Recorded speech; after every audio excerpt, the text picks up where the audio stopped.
fair Hippolyta, our nuptial hour draws on apace. 4 happy days bring in another moon. But oh, methinks how slow this old moon wanes.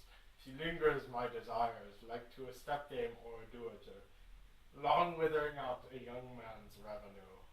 4 days will quickly steep themselves into night. I'm not moving my hand in it. 4 nights will quickly dream away the time, and then the moon, like to a silver bow, now bent in heaven, shall behold the night of our solemnities. Go, Philostrate, stir up the Athenian youth to merriments. Awake the pert and nimble spirit of mirth. Turn melancholy forth to funerals. The pale companion is not for our pomp. Hippolyta, I wooed thee with my sword, and I won thy love doing thee injuries. But I will wed thee in another key, with pomp, with triumph, and with reveling. So basically they're getting married, and they want people to be at their wedding, and that's pretty much it for that right there. Happy be, Theseus, our renowned duke. Thank you, good Aegeus. What's the news with thee? Full of vexation, I come with complaint against my child, my daughter Hermia. Stand forth, Demetrius, my noble lord. This man hath my consent to marry her. Stand forth, Lysander, and my gracious duke. This man hath bewitched the bosom of my child. Thou, Lysander, thou hast given her rhymes, and interchanged love tokens with my child. Thou hast by moonlight at her window sung with feigning voice verses of feigning love, and stolen the impression of her fantasy with bracelets of thy hair, rings, gauds, conceits, knacks, trifles, nosegays, sweetmeats, messengers, a strong prevailment in unhardened youth. With cunning hast thou filched my daughter's heart. Turn her obedience which is due to me, to stubborn harshness, and my gracious duke, be it so she will not hear before your grace, consent to marry with Demetrius. I beg the ancient privilege of Athens. As she is mine, I may dispose of her, which shall be either to this gentleman or to her death, according to our law immediately provided in that case. What say you, Hermia? Be advised, fair maid, to your father should be as a god, one that composed your beauties, yea, and one to whom you are but has a form in wax, by him imprinted and within his power, to leave the figure or disfigure it. Demetrius is a worthy gentleman. Don't say anything against her. So basically the bride's father was mad because the bride does not want to marry the one that her father wants her to, and so now they're going to get in an argument.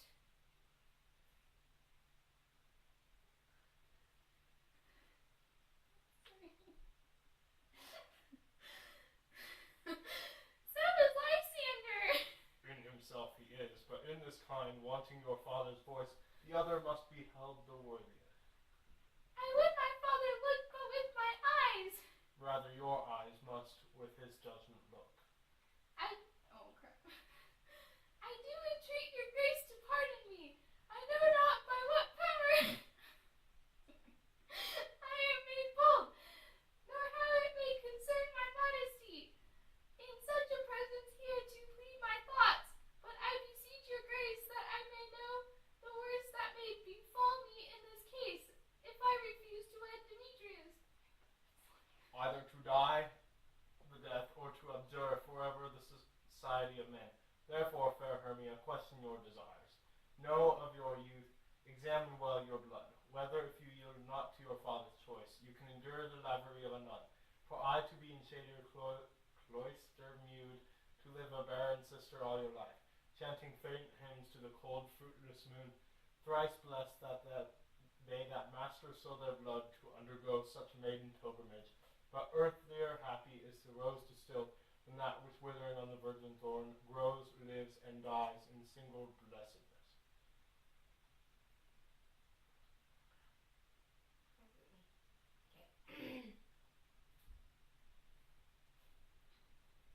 Okay, hold on, I have to think of what to say. Okay. Are you guys ready for me to talk? Yes. So the bride is regeling. Let me start again. The bride is rebelling against her father, and then she finds one of her friends, and he gives her choices of what she should do instead of get married to someone she doesn't want to.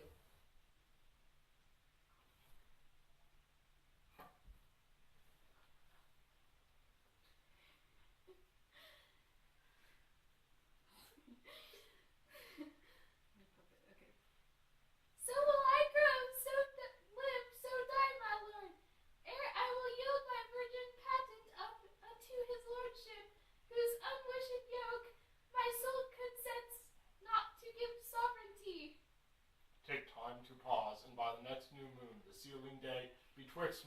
and me, for everlasting bond of fellowship upon that day, either prepared to die for disobedience to your father's will, or else to wed Demetrius as he would, or on Diana's altar to protest for austerity and single life.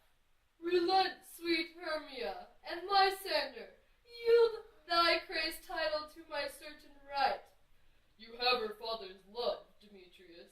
Let me have Hermia's. Do you marry him? Scornful Lysander, true he hath my love, and what is mine my love shall render him, and she is mine, and all of my right of her I do estate unto Demetrius. I am, my lord, as well derived as he, as well possessed. My love is more than his. My fortunes every way are fairly ranked, if not with vantage, as Demetrius's, and which is more than all these boasts can be. I am beloved of beauteous Hermia. Why should I not then prosecute my right? Demetrius, I'll avouch it to his head, made love to Netter's daughter Helena, and won her soul, and she, sweet lady, devoutly dotes in idolatry upon this spotted and incontestant man.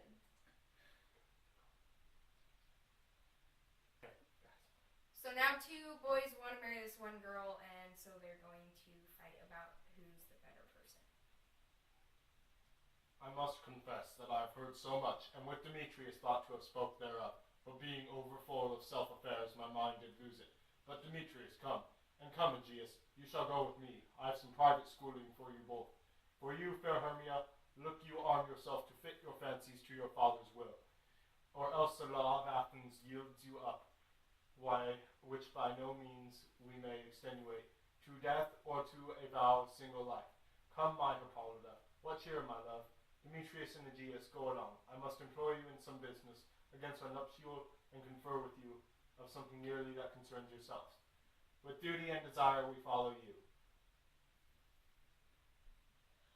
How now, my love? Why is your cheek so pale? How chance the roses there do fade so fast? Belike for want of rain, which I could well beteem them from the tempest of my eyes. Ay me! For aught that I could ever read, could ever hear by tale or history, the course of true love never did run smooth, but either it was different in blood. Oh, cross! Too high to be enthralled, too low! Or else misgraffed in respect of years. Oh, spite! Too old to be engaged, too young! Or else it stood upon the choice of friends. Oh, no! To tease love by one another's eyes! Or if there was a sympathy in choice, war, death, or sickness did lay siege to it, making it momentary as a sound, swift as a shadow, short as any dream, brief as the lightning in the collied night, that in a spleen unfolds both heaven and earth, and ere a man hath power to say, behold, the jaws of darkness do devour it up, so quick bright things come to confusion. If then true lovers have ever been... Oh, oops. If then true lovers have been ever crossed, it stands as an edict in destiny. Then let us teach our child patience, because it is a customary cross, as due to love, as thoughts and dreams and sighs, wishes and tears, poor fancy's followers. A good persuasion. Therefore, hear me, Hermia. Start over. Kelsey, move your arm. Start that part of it. Yeah, start that part of it. A good persuasion. Therefore, hear me, Hermia. I have a widow aunt, a dowager of great revenue, and she hath no child. From Athens in her house remote 7 leagues, and she respects me as her only son. There, gentle Hermia, may I marry thee, and to that place the sharp Athenian law cannot pursue us. If thou lovest me, then steal forth thy father's house tomorrow night, and in the wood a league without the town. So, this guy is planning to run away with this girl, and they're going to go to his aunt's house, which she just so happens to have a lot of money, so they're going to get married there.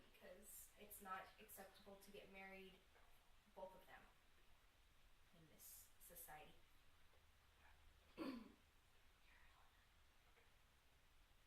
Okay.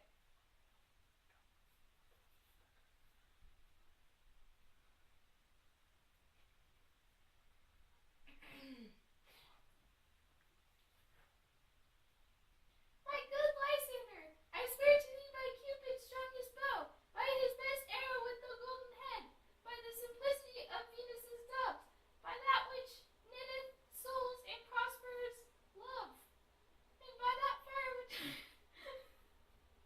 and by that fire which burned the Carthage queen, when the false Troyan under sail was seen, by all the vows that ever men broke, and number more than ever women spoke, in that same place that thou hast appointed me, truly, tomorrow truly will I meet thee.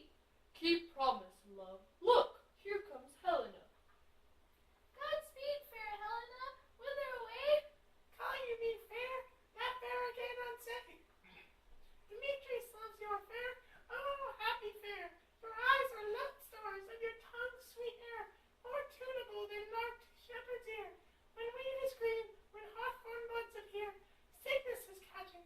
Oh, were favor so, yours would I catch, fair Hermia, ere I go. My ear should catch your voice, my eye your eye, my tongue should catch your tongue's sweet melody. Where the world mine, Demetrius being mated, the rest I give to you to be translated. Oh, teach me how you look, and with what art you sway the motion of Demetrius' heart. I frown upon him, yet he still loves me. Oh, that your frowns would teach my smiles such skill. I give him curses, yet he gives me love. Oh, that my prayers could such affection move. The more I hate, the more he follows me. The more I love, the more he hateth me. His folly, Helena, is no fault of mine. None but your beauty, would that fault were mine. Take comfort, he no more shall see my face. Lysander and myself will fly this place. Before the time I did Lysander see, seemed Athens as a paradise to me. Oh then, what graces in my love do dwell, that he hath turned a heaven unto a hell. Helen, to you our minds we will unfold. Tomorrow night when Phoebe doth behold her silver visage in the watery glass, decking with liquid pearl the bladed grass, a time that lovers' flights doth still conceal, through Athens' gates have we devised to steal. And in the wood where often you and I, upon faint primrose beds, were wont to lie, emptying our bosoms on their counsel sweet. There my Lysander and myself shall meet, and thence from Athens turn away our eyes to seek new friends and strangers' companies. Farewell, sweet playfellow, pray thou for us, and good luck grant thee thy Demetrius. Keep word, Lysander, we must starve our sight from lovers' food till morrow deep midnight. I will, my Hermia. As you on him, Demetrius. Helena, adieu. As you on him, Demetrius dote on you.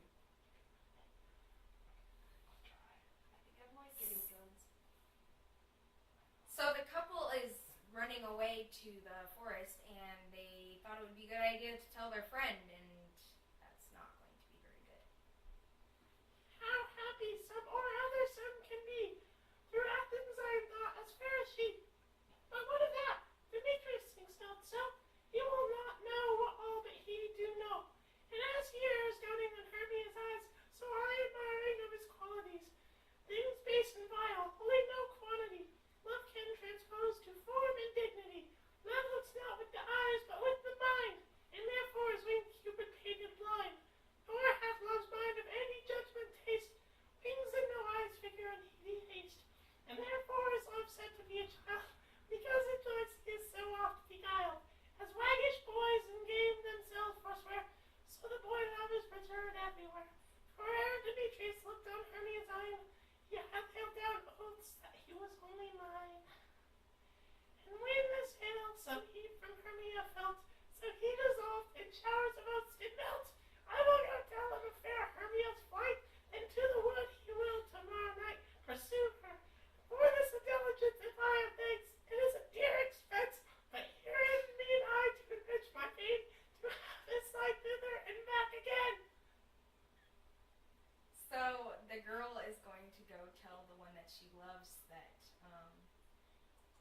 couple is running away into the forest so that the guy will like the girl, or at least she thinks that's what's going to happen.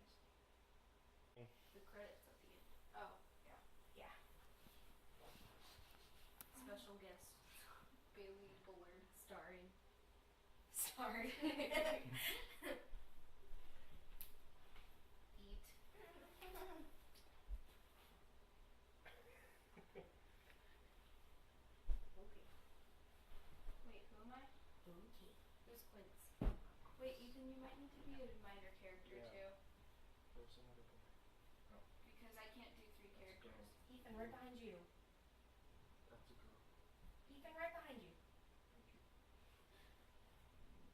Wait, I think that should be Is that Snout. thunder? No. I think that should be Snout. It's not. It's an airplane. Wait. Don't worry, you have nothing to Who am cry I about You take tonight. this one because your hands can't fit in the tiny socks. Do you really cry every time there's a thunderstorm? No? I told you. Told him I cried? No, she didn't. I just assumed Ow. because I knew you were afraid of thunder, so I just assumed that you cried, I Hey guess. guys, let's start. Let's have a punching fight Who first. am I? I'm like the snow. I'm Bottom and Starling. I can be Snug and Snout. I'll be flute quick. Wait, who has more lines? Flute or Snout? Flute, I think. Okay, then you can be Snout. Okay, I'll be snow. Okay. Is all our company here? You are best to call them generally, man by man, according to the script. Here is the scroll by every man's name which is thought fit through all Athens to play in our interlude before the Duke and Duchess on his wedding day at night. First, good Peter Quince, say what the play treats on, then read the names of the actors, and so grow to a point. Mary, our play is the most lamentable comedy and most cruel death of Pyramus and Thisbe.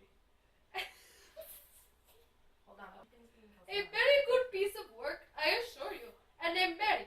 Now, good Peter Quince, call forth your actors by the scroll. Masters, spread yourselves. Answer Your as hat I... broke. No!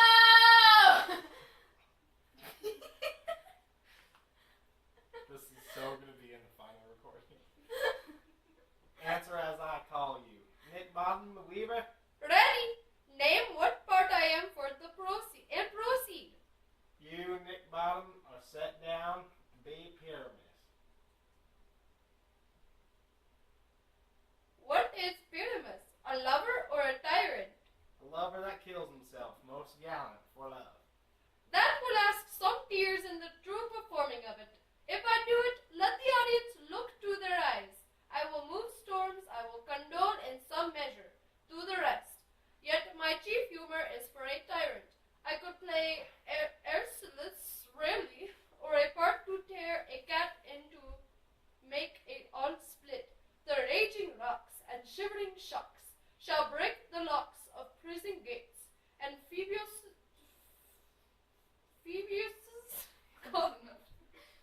shall shine from far and make and mar the foolish fates. This was lofty. Now name the rest of the players. This is Aeschylus's vein, a tyrant's vein, a lover is more condoning. Francis Flute, Bellows Mender. Here, Peter Quint! Flute, you must take Thisbe on you. What is this be? A wandering night? It is the lady that Pyramus must love. Nay, faith, let me not play one. I have a beard coming. That's all one. You shall play it in a mask, and you may speak as small as you will. And I may hide my face, let me be this beat too. I'll speak in a monstrous little voice. This knee, Pyramus, my lover dear, thy Thisbe dear and lady dear. No, you must play Pyramus, and Flute, you Thisbe. Well, proceed. Robin Starveling, the tailor. Hey, Peter Here, Peter Quince. Robin Starveling, you must play Thisbe's mother. Tom Snout, the tinker. Here, Peter Quince. You, Pyramus's father. Myself, Thisbe's father. Snug the joiner. You, the lion's part. And I hope here is a play fitted. have you the lion's part written? Pray you, if it be, give it me, for I am slow of study. You may do it extempore, for it is nothing but roaring. Let me play the lion too. I will roar, that I will do any man's heart good to hear me. I will roar, that I will make the duke say, let him roar again, let him roar again. And you should do it too terribly. You would fright the Duchess and the ladies, that they would shriek, and that they were to hang us all. That they would hang us all. Every mother's son. I grant you, friends, if you should fright the ladies out of their wits, they would have no more discretion but to hang us. But I will aggravate my voice so that I will roar you as gently as any sucking dove. I will roar you and twir any nightingale. You can play no part but Pyramus, for Pyramus is a sweet-faced man, a proper man as one shall see in the summer's day, a most lovely gentleman-like man. Therefore you must needs play Pyramus. Well, I will undertake it. What beard were I best to play it in? Why, what you will. I will discharge it in either your straw color. They're all still up. Almost done. That's it. Okay. I will discharge it in either your straw-colored beard, your orange tawny beard, your purple ingrained beard, or your French crown-colored beard, your perfect yellow. Some of your French crowns and no hair at all, and then you will play barefaced. Masters, here are your parts, and I am to entreat you, request you, and desire you to come them by tomorrow night, and meet me in the palace wood, a mile without the town, by moonlight. There we will rehearse, for if we meet in the city, we shall be dogged with company, and our devices known. In the meantime, I will draw a bill of properties such as our play wants. I pray you, fail me not. We will meet, and there we may rehearse most obscenely and courageously. Take pains, be perfect. Adieu. At the Duke's Oak we meet. Enough, hold, or cut bowstrings. So these jokers are going to put on a play that may or may not be good. And they're meeting in the forest to practice. Interesting how it's the same night as the lovers are meeting.